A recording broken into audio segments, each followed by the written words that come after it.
Good evening and welcome to another episode of Just Winning. With me, I'm your host, John Whitley, and I'm very pleased to be joined today by Kyle DeWitt and Alex Funderburk. Kyle, how are you doing today? Doing pretty well. Ready to talk some football as always. No doubt. Alex, how are you doing? I know your Cowboys aren't doing so good. Yeah, I mean, it was a rough weekend for my Cowboys, but I'm doing good. UCF football got a win, so that's always good. How are you, John? I'm doing great. Thank you for asking. And last night, we got a sort of a disappointing Monday night football game. It was hyped up all week because these were two good teams, and the Bears offense simply couldn't deliver against this Rams defense. And on the Rams side, you got a really big win considering they're in such a tough division and the NFC playoff race is so tight. What do you think this win means for the Rams moving forward? Kyle, I'll start with you. I think that it kind of shows that they can actually beat good teams because most of the Rams wins so far have been against NFC East teams, in which we all know they're leading in the divisions. The Eagles 2-4-1. So just the Rams showing that they can beat quality opponents really gives a lot for them going in the future. No doubt.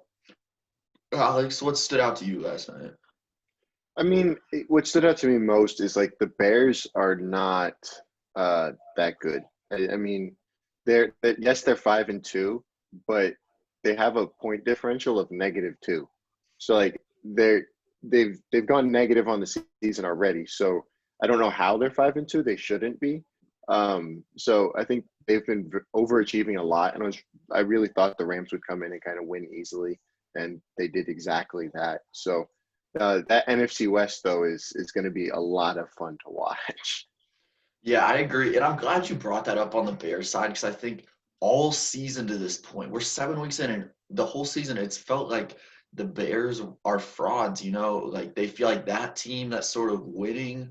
They're not beating great teams, but, they haven't looked good. And frankly, it's just not, they haven't been believable. So I'm glad they sort of got exposed last night. But on the Rams side, I think the Rams are a really good team. I really like them in the NFC race. And really, they can still win their division. They're 5-2. Cardinals are now sitting 5-2, and the Seahawks are sitting 5-1. Who do you guys have winning that division? Kyle, I'll start with you.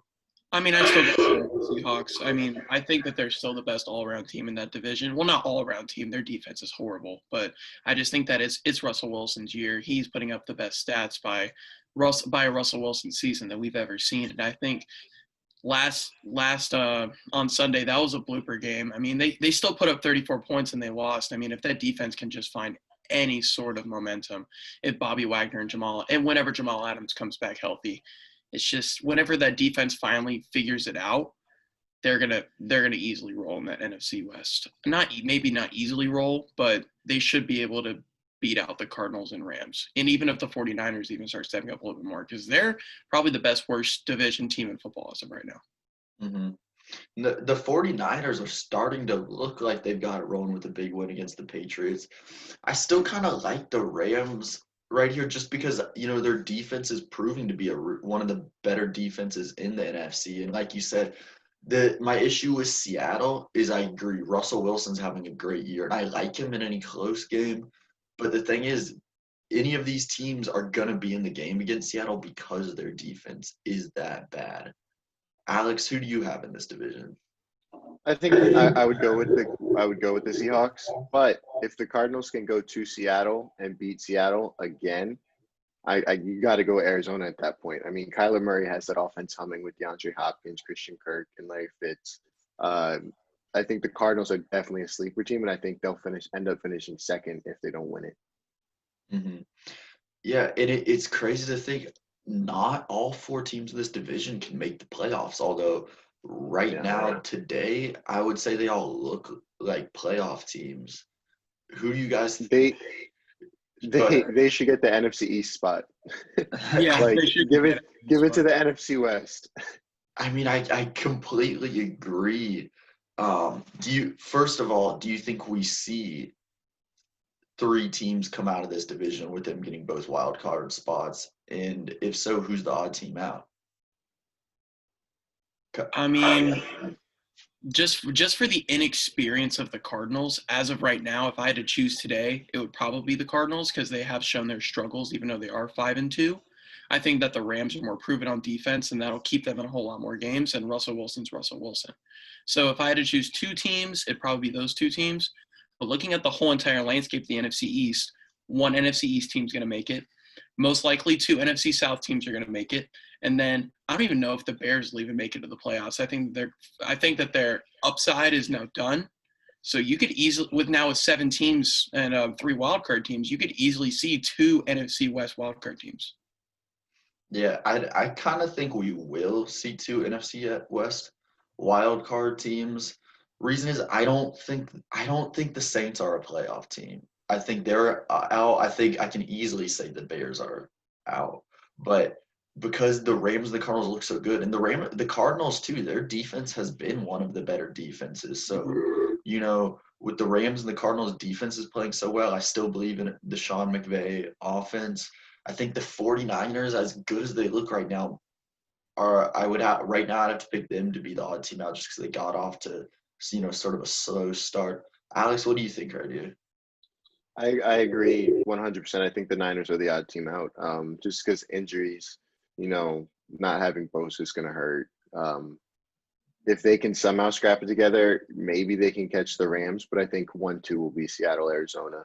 I just really like what that defense is doing in Arizona with Budda Baker, and then that offense is just insane. And then in Seattle, they're going to get Jamal Adams back eventually, and I think they'll make a trade for an edge rusher, maybe another DB. So I think that defense will be fine, and they have Russell Wilson at quarterback, and that's really all you need.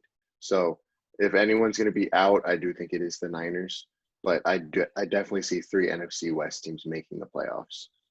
I agree. And, I think moving into week 8, 49ers have a great chance to prove it against the Seahawks. And then we've got some other great matchups with Steelers, Ravens, and then Bills, Patriots. What are you guys most looking forward to see in week 8? Alex, I'll start with you. I'm interested to see how the Steelers look against the Ravens because, yes, they're undefeated and they have one of the better defenses in the league, but you almost choked against the Titans. So now you're playing another very good team in Baltimore.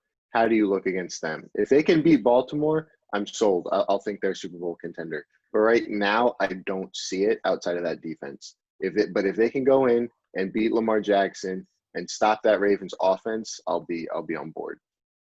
That's fair. I think I'm really looking forward to that one too, although I don't think it's going to be a good game. Actually, I think the Steelers are going to blow them out just because I think they can neutralize the run game. And it's like when Baltimore can't run the ball, they've been pretty terrible. And frankly, they haven't looked that good against any really good team. That said, Kyle, what do you think? What are you most looking forward to in week 8? I mean, the two things that I'm looking forward to in week 8 are to see if the Patriots can actually bounce back and find any offense. Cam Newton, he doesn't have any playmakers around him in order to make him better. I mean, when N'Keal Harry and an injury-riddled Julian Edelman's your best 2 wideouts, I mean, you got to be able to find some offense. And then that run game, it's just not as good of a run game as Bill Belichick's had in the past. And even with Cam Newton being established in that run game, he only put up 6 points on an injured 49ers defense, and they've lost 3 straight. That's the first time that's happened in New England in almost 20 years. That's almost unheard of. And then the other thing I'm looking forward to is to see how – I think we all know that the Steelers defense is going to be able to slow down the Ravens run game. I need to see if Lamar Jackson can make throws because that's the thing that teams have been focusing on this year is focusing on the run game, putting 8 in the box, and making Lamar Jackson make throws. And with Marquise Brown and Mark Andrews, your main targets, see if they can get open and see if Lamar can make the throws. That's why I don't believe that Lamar Jackson's a top 3 quarterback right now in the NFL. He cannot make the throws that he has to in order to win. So I want to see if Lamar Jackson can step it up this week. Big time game, 6-0, 6-1. Win the games that you need to win in order to be a Super Bowl contender. And that's what Lamar Jackson needs to do this week. Yeah, and it's just in general, they've got to look good against a good team. They're so fun to watch when they're playing their lesser opponents and they've got the run game rolling. but I agree. I want to see it against a good team. I'm also glad you brought up this Bills-Patriots game because, the Bills struggled a little last week. The Patriots have looked absolutely terrible. And, it's really the Bills' opportunity to prove they're the new top dogs in that AFC East. Alex, who do you have in this one? I think it's going to be the Bills, and I think it'll be the Bills in a blowout because, like Kyle was saying, Cam Newton has no help. And a lot of people are pinning this on Cam, but I can't pin it on Cam when he's throwing to absolutely nobody, and he has no run game. I mean, we said it last year with Brady. We're like, Brady, they're not that great because Brady doesn't have help. So if we're going to give Brady that excuse, we got to give Cam Newton that excuse. And if the Patriots can go out trade deadline time and get a wide receiver and they're still not successful, okay, then you can pin it on Cam. But right now you can't. And this Bills team looks like one week they look really good and the next week they look like frauds. So if the Bills can come out, win this one, I'll be sold on the Bills. But if the Patriots can somehow pull out a big one, that'd be impressive. No doubt.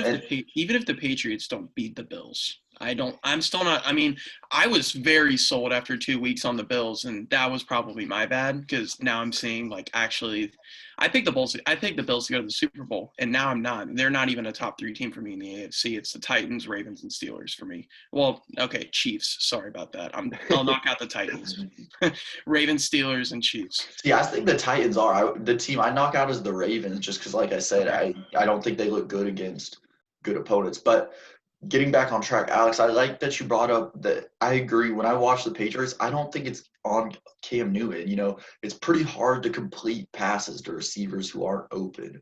So, yeah, Cam hasn't looked great, but you definitely can't put that all on him. We'll see what happens. I thank you guys for joining me for this segment. We'll be right back with our Beast, Bust, and Best of the Week.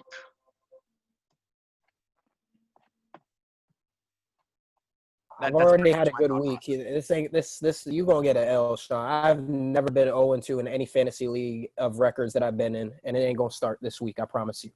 Projections don't mean nothing. Come back next week when you catch another L, Nick, like you've been doubting my Nuggets. Okay, just get ready to catch another L. What you say? That you only meant well, 'cause you did. What you say? That it's all for the best, 'cause it is. What you say? That it's just what we need. You decided this. What you say? What did she say? I am absolutely flabbergasted and shocked, frankly, that the Rams are the underdogs. I say the Rams win at +2.5. It's not even close. Bet the house on the Rams. The Bills lose this one. I don't know why. It confuses me. I don't know. What you say? That you only meant well, 'cause you did. What you say? That it's all for the best. The Astros are going to cry. They're going to lose in 4, and they're going to go home, and they're going to cry and think about what they've done. What you say? That you only meant well, 'cause you did. What you say? That it's all for the best. Okay, so that's wrong. And I'm going Marlins because why not? The Fish don't lose in the postseason. Represent. What you say? That you only meant well, 'cause you did. What you say? That it's all for the best, 'cause it is. All right. Welcome back. I hope you enjoyed our NFL talk. We're going to move forward into our Beast, Bust, and Best of the Week. Kyle, who is your Beast of the Week? It is the number 2 receiver, surprisingly, on the Seahawks, even though he's been the number 1 receiver for the past 3 seasons, and that's Tyler Lockett. The Cardinals went in. They decided that they were going to shut down DK Metcalf, which they did, 2 receptions for 17 yards. But Tyler Lockett had 15 catches, 200 yards, and 3 touchdowns. I love Tyler Lockett in this second wide receiver role, and he's been showing out the past 3 weeks because of it. And stepping up whenever they need most. Yes, they lost, but Tyler Lockett did what he needed to do in order to win, and he's my beast of the week. Yeah, I think that's an excellent beast. 15 catches is absurd. So really fun to watch the Seahawks offense when they get him rolling. Alex, who is your beast of the week?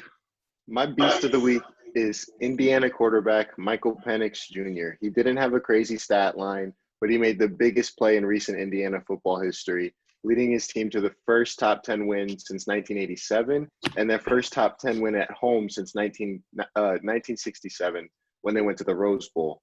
It was a huge win for Indiana. I mean, taking down a very good Penn State team. But yeah, it definitely has to go to Michael Penix Jr. Yeah, that's a great beast for the week for that play alone. So far, that is the best play in college football I've seen. That reach was absolutely absurd and one of the most athletic plays I've seen. But what do you think? Did the ball cross the plane? I think the ball crossed the plane right before it hit the ground. I think it was bang bang, and I think if they ruled him short, I think they would have had to keep that call on the field. But I definitely think he got in. Yeah, you're probably right. I definitely wouldn't have been able to overturn it. I can't definitively say either way. All I know is very, very impressive play. My beast of the week is Baker Mayfield. Baker Mayfield gets a lot of criticism, but he went out there, he competed, he threw for 5 touchdowns. And not many people want to give him credit still. I'll give him credit. 5 touchdowns, and he showed off some excellent dance moves in the locker room after the game. So Baker Mayfield is my beast of the week. Kyle, who is your bust of the week? I mean, I hate to do it to Alex, but it just has to be the Dallas Cowboys. They're 2-5. They're 2-5. I mean, this team had Super Bowl aspirations coming into the season. Everybody thought that they were going to be a 11-12 win team. Just how stacked their offense is, but Dak Prescott out for the year. Andy Dalton's now going to be out for a significant amount of time, and even with him being injured, the Washington football team held him to 94 yards passing and 2 interceptions. And Kyle Allen had 194 yards and 2 touchdowns in that game. Held Zeke to 45 rushing yards. CeeDee Lamb had a total of 1 rushing yard in the game and no catches for no yards. And Antonio Gibson had 128 yards and a touchdown. The Washington football team looked like the Kansas City Chiefs yesterday. Or on Sunday, because of how bad that Dallas Cowboys defense is. The loss of Leighton Vander Esch for the year, the loss of Byron Jones, it's showing. And Jerry Jones, I don't think he put his money in the right place. If he doesn't pay Dak Prescott this offseason, I would sure hope that Jerry Jones would sell the team, because he's not putting his money in the right place. Please sell the team, Jerry. Please sell the team. Please. But here's the question I want to ask Alex, since he's our Cowboys guy. The Cowboys are bad enough now. They could be sitting with a top 5 draft pick. With Dak Prescott's contract running out, do you go with a rookie quarterback so you can pay him less money and keep the team around him? No. Honestly, so if they end up like a top 5 draft pick, I would try to go get Trey Lance. I think Trey Lance out of North Dakota State is going to be the second best quarterback out of this draft. If he's there, you take him. Because there is no guarantee Dak's going to come back and be Dak. I mean, we would all hope so. He's such a good dude. Like, we all want Dak to come back, but there is no guarantee that he's going to come back and be the stud quarterback he was. So if you can take Trey Lance, I would take him. Yeah, I think I feel like Dak's going to come back just fine from this injury. It's just a matter of, spending that much of your salary cap on Dak versus, it's proved to be a really effective strategy when you can get one of these young rookies who looks NFL ready and pay him less money to keep him on a rookie deal. And I'm glad you brought up Trey Lance, because I think he's the second best quarterback in this draft as well. Super talented out of North Dakota State. I hate to tell you this, I wouldn't rule out them being in position to take Trevor Lawrence. That's how bad they look right now. Hey, I'd be okay with really that. The Jets are bad though, so the Jets are probably going to end up with T-Law, and then the second quarterback off the board, I think, will still be Justin Fields.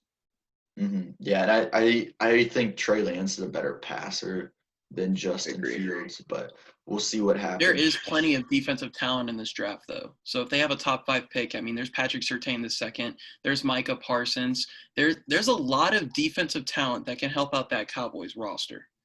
Mhm. Definitely, for sure, especially in the secondary. So I wouldn't be surprised if even if the Cowboys traded down and traded for a veteran Pro Bowl type secondary player to allow one of those lesser teams with a higher draft pick to get a higher draft pick. I don't see the Cowboys picking a quarterback. I think they're going to stick with Dak, which I think that they should. Mhm.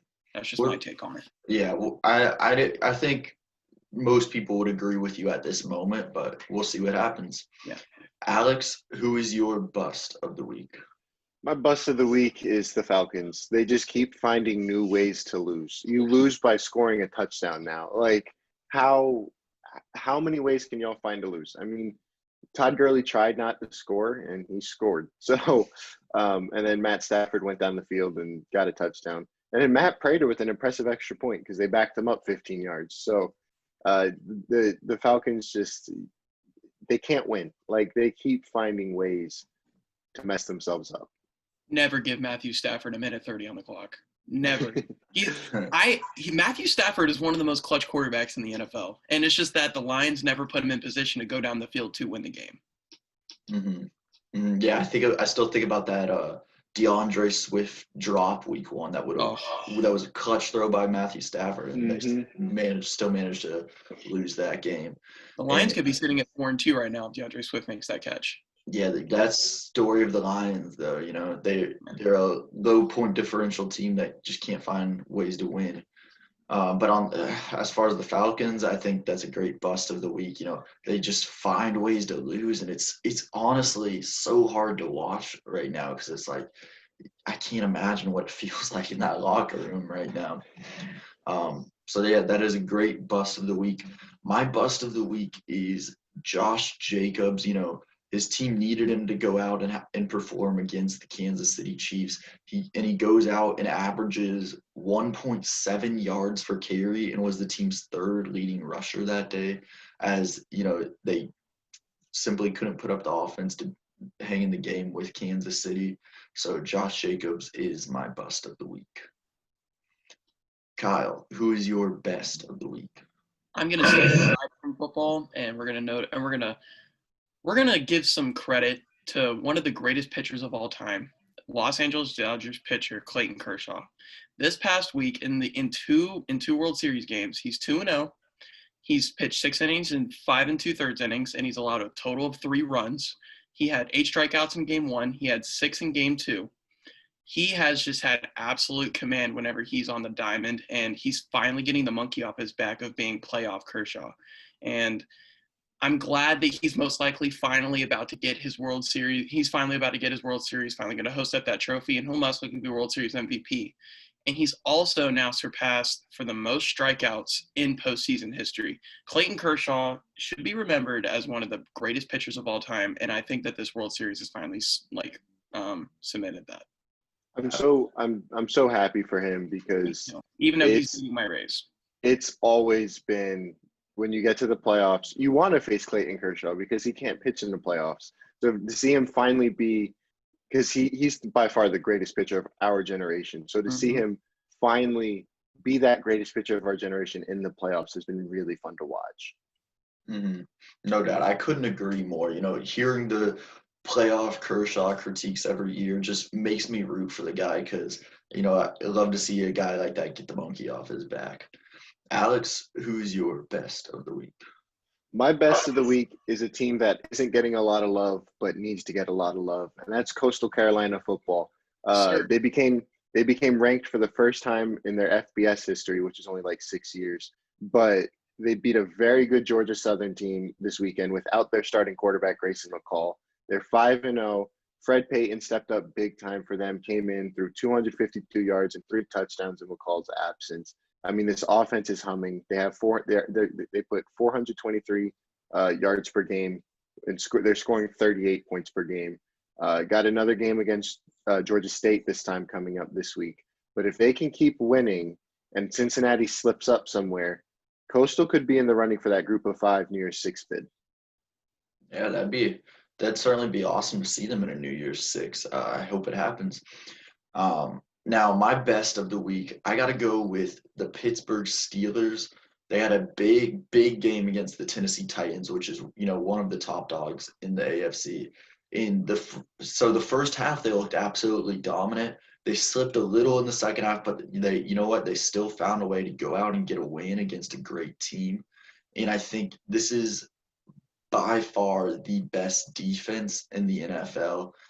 And, with the way Ben Roethlisberger is playing right now, if he's playing like this come playoff time, I think we are going to see the Pittsburgh Steelers in the playoffs. I think they match up really well with Kansas City and, can generate enough offense to get you that win. That three wide receiver head monster and Chase Claypool, Juju Smith-Schuster, and Deontay Johnson. That is, whenever those guys mature, and it can be even later in the season going into the playoffs if they start maturing and starting to become more veterans. But that team is absolutely lethal. And who would have thought Ben Roethlisberger would have came back this year and playing at the way that he's playing? He's playing absolutely fantastic. Two-headed monster in the backfield with James Conner and Benny Snell Jr. That offense is actually really underrated. Everybody talks about their defense, but their offense is honestly playing to par where that defense is. And I think that right now they look like the best team in the NFL. Yeah, they're undefeated. They should be on paper like the best team in the league, but they actually are playing like the best team in the league. And I give all the props in the world to Mike Tomlin because no one gave them a chance going into this year. Right now, I think you can say that they are the best team in the league, but like John was saying, like they'll see Kansas City in the playoffs. If they see Kansas City in the playoffs, that secondary scares me.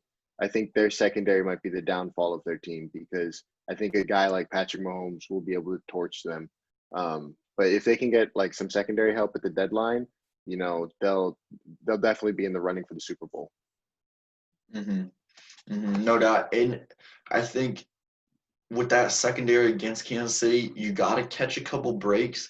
And, if you can make Mahomes throw one pick, if Joe Hayden can, play the greatest game he's played this season, they can beat Kansas City. I can't wait to see what happens down the stretch of the second half of this season. I thank both of you for joining me today, and I can't wait for some football this weekend.